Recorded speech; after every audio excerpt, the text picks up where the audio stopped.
what do you think just kind of about the reckoning that a lot of Black folks are having with Christianity, who maybe have grown up in the church and are maybe hearing some voices that are saying that they should reject Christ or reject Christianity?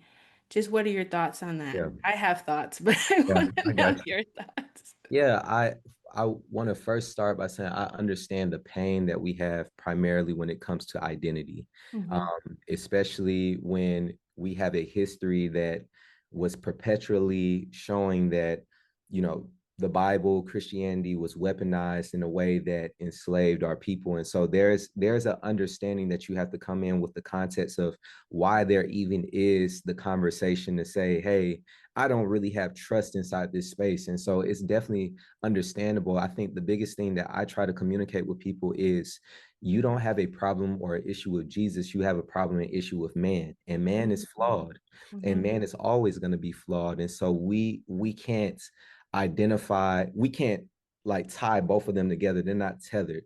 People do things in the name of people all the time, in the name of things all the time. But I just think that we have to, one, just sit and take a time to, again, make space to wrestle, make space to have conversations and get clarity, while also identifying what is it that Jesus affirmed. He affirmed love, he affirmed grace, he affirmed truth, he affirmed making disciples of all nations, not just Hmm. one nation. And Yeah. so there's a inclusivity that he had, a lack of condemnation that he had for people, but also a very fair judgment of when people do things in the wrong way.